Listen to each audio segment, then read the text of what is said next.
এই বছরের প্রথম আম পাড়তে আসলাম। তো আমাদের অনেকগুলোই আম গাছ, কোনোটা থেকে এখনো আম পাড়া হয় নাই, কিন্তু এই যে ফার্স্ট আজকে আম পাড়বো এক গাছ থেকে। তো সকালবেলা পারলে ভালো হয়, তখন একটু ঠান্ডা থাকে, কিন্তু তখন কাজের চাপ বেশি থাকে, তাই বিকেলে আসলাম। তো দেখেন আমি অনেকগুলো আম পাইরা নিলাম, বাস আমি পারি নাই, আমার জালের মেয়েরা সৌরা পাইরা দিছে আমগুলো। তো এখানে মোটামুটি অনেকগুলি আম, আপাতত এগুলা দিয়ে আম সত্ত্ব দিব একটু। তো আমগুলোর ভিতরে এখনো পোকা হয় নাই, যখন পোকা হবে তখন আর বেশি ভালো হবে না, তাই আগে কেটে নিলাম আমগুলা। তো এই যে দেখেন হয়তো বা 10-12 কেজি আম হবে।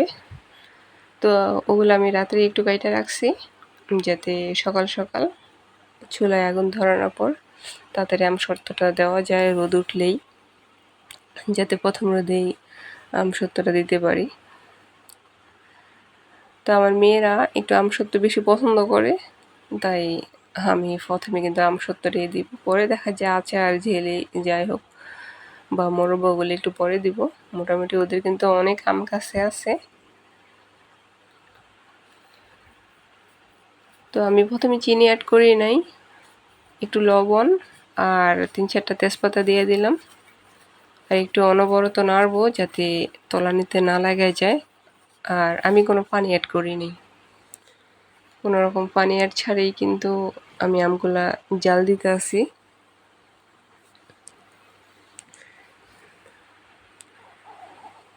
হাই ব্রিয়ন, আসসালামু আলাইকুম, কেমন আছেন সবাই? আশা করি সবাই ভালো আছেন। তো আজকে আপনাদের জন্য খুবই ছোট একটা ব্লগ নিয়ে আসলাম, আশা করি ভিডিওটা দেখবেন। তো এই যে আমি এখন চিনি অ্যাড করে দিছি, চিনি অ্যাড করার পর কিন্তু এখন পানি ছেড়ে দিছে। তারপর আমি আবার কিন্তু ঢাকনা দিয়া কতক্ষণ জাল দিয়ে পরে আবার ঢাকনাটা সরাই আবার নাড়তেছি। আর এর মাঝে দেখেন আমগুলা যখন একটু গইলে আসবে তখন নাড়ার সময় কিন্তু একটু সাবধানে দেখেন আমার হাতের মধ্যে কি অবস্থা, আমের ছিটা আইসা পুরোপুরি লাল হয়ে গেছে। তারপর আমি লবণের পানি দিলাম, তারপরে দেখেন কি পরিমাণে জ্বলতেছে আমের ছিটকা আইসা, তো মনে হয় পুরোপুরি কালো হয়ে যাবে পরে। এখন তো নগদে পড়ে এমন হয়ে গেছে, হাতটা অনেকটি দূরত্ব বজায় রাখছি, তারপরে এমন হয়ে গেল। যাক, বিপদের কোনো হাত পা নেই, কখন কি হবে। ঢাকনা দিয়ে করছি, তারপরেও কিন্তু বিপদটা ঘুরেই গেল।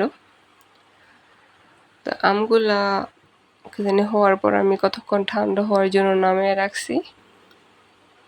এরপরে যে আমি ঢাকনাটাতে একটু হাত দিয়ে তেল মেখে নিব, যাতে আম সত্ত্বটা এটাতে আর প্লাস্টিকের ডালাটাতে দেওয়া যায়। তারপর আমি আমগুলো একটু চাইলে নিব, যাতে কোনো রকম না থাকে, আঁশ না থাকে।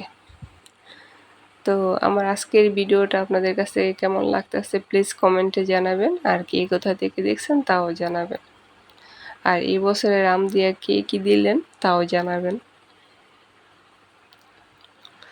আমি একটু হাত দিয়ে ভালো করে তেল মাখিয়ে নিতেছি, যাতে উঠানোর সময় আর কোনো সমস্যা না হয়। আমার কাছে কিন্তু স্টিলের কোনো ট্রে নেই, তারপর ওই কারণে আমি কিন্তু এই ঢাকনাটাতেই আর প্লাস্টিকের ডালাটাতেই দেব। দেখেন এখনো কিন্তু গরম,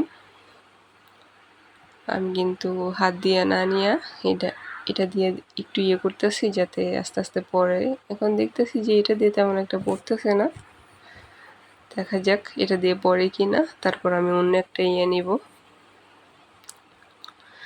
তো এই ভিডিওটা আমার কিন্তু আজকের না, আর 2 দিন আগের, হয়তোবা সময়ের কারণে আপলোড করতে পারি নাই, তাই আজকে দিয়ে আপলোড করলাম।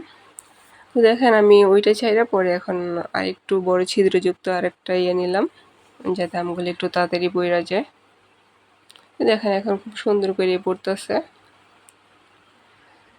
তো আসলে যে কোনো জিনিসেই কষ্ট আছে, কষ্ট না হলে কিন্তু মিষ্টি খাওয়া যায় না। আর এখন মোটামুটি কিন্তু অনেকটাই রোদ পড়ে, ওই কারণে আম সত্ত্বটা দিলাম। এখানে যে আমার চালা শেষ, আমি 2টাতে নিলাম। এই যে আমার আমসত্ত্বগুলা। পরে দেখা যায় আমি এগুলা রোদে দিব। তো এই যে আমার রোদে দেওয়ার পর বিকেলবেলার এটা চিত্র। তো সবাই ভালো থাকবেন, সুস্থ থাকবেন। আল্লাহ হাফেজ। আমার আমসত্ত্বগুলা কেমন হয়েছে সবাই কমেন্টে জানাবেন। আল্লাহ হাফেজ।